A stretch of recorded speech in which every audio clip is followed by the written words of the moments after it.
Next dating trend, ito naman. Makikipag-date ako sa pangit or otherwise called shrekking. Have you heard of shrekking? No. No. This is Hindi, the ano yung first time I'm shrekking? hearing of Shrekking this. means you're dating someone you consider below your standards. Basically, Fiona. Si Shrek. Okay, yeah. So si Shrek, ang inasawa niya. Oo. So parang feeling mo mas mamahalin ka ni Shrek at hindi ka sasaktan dahil he or she, kasi ikaw out of their league. Out of his or her league ka. So ayun, tsaka parang feeling mo parang mas less yung chance na lolokohin ka, ganun. Gaya nga ng sabi ni Andrew, Humanap ka ng pangit pangit at ibigin mong tunay. Okay. Ganon. Basically, ganon yung Pala shrekking. yun. So, kayo may experience ba kayong ganon? Have you done it? Or have you seen Lahat. someone else? Or ikaw si Shrek. Ganon. Joke. Ako, nag-shrekking ako nang hindi ko alam. Hindi mo alam. Hindi ka In aware? hindsight, shrekking siya. O kayo. Pero ako may friend ako. May personal friend ako. Si Jack? Si Si Jack? Emma. Si Emma. Emma to, Emma. Matagal-tagal ko nang hindi na Narinig about si you. Emma. Pucha itong si Emma. Kaya 2 taon na sila ng boyfriend niya. Pero hindi niya pa pinapakita sa amin magbabarkada. Talaga?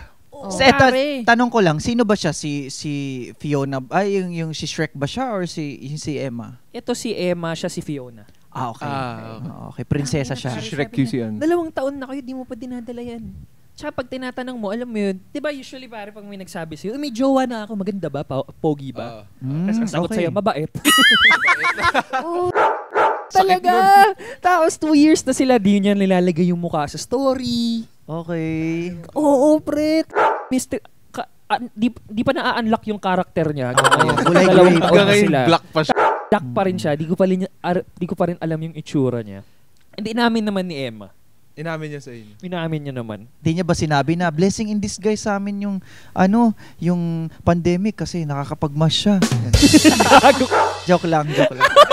Sorry. Pero sabi ko sa kanya, kasi nahihiya ako kasi alam ko basher kayo eh. Ganun siya. So, aminado siya. Aminado siya. Sabi ko aminado na, okay lang. So, nakita ko yung mukha pare. Sabi ko, Shrek? true love nga. Oo nga, true love. True love nga. Love is Pagmamahal blind! talaga. Love is blind. Love. Nasa tamang tao ka na talaga. Oo. Ayun. Gets. Kayo, may experience ba kayong ganun? Ako parang wala eh.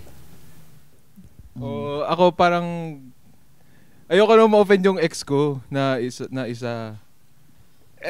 Siguro na-realize ko lang nung naka-move on na ako, nung hiwalay na kami. Pangit pala siya. Okay. Ganun. Parang In hindi hindsight. out of my league pala.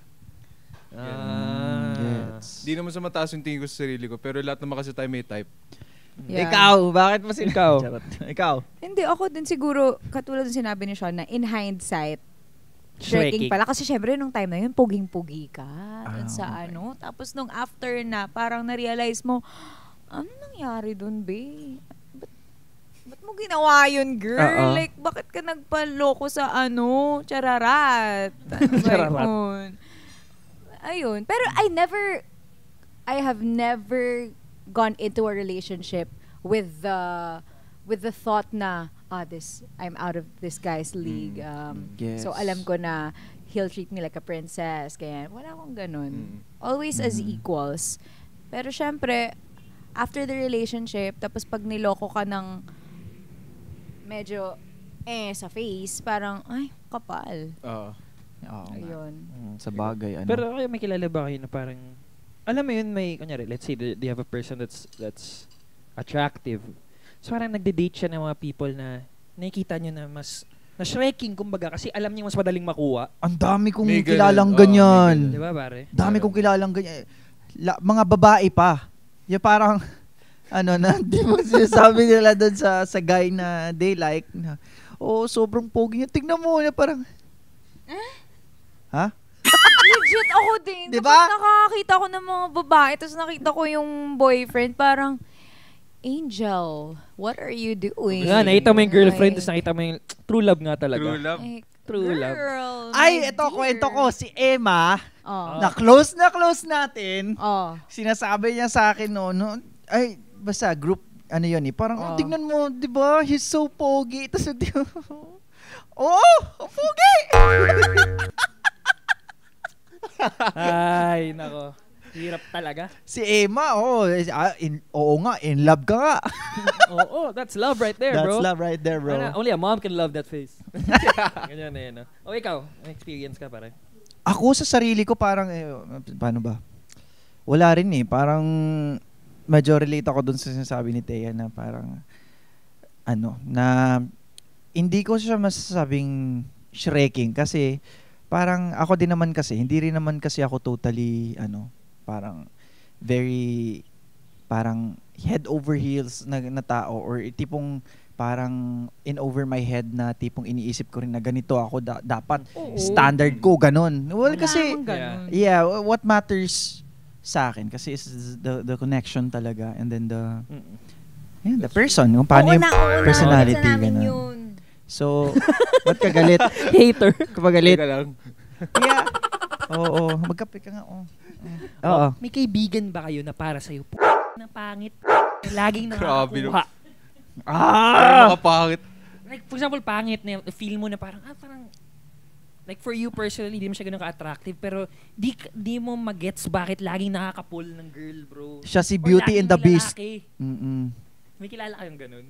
Laging lala. Nakaka-pull ng chick. Ay, oo. Meron akong kakilala sa high school na tipong mga ex niya, putya. Ganda. May, punta ka ba ng Sikihor? Ganon.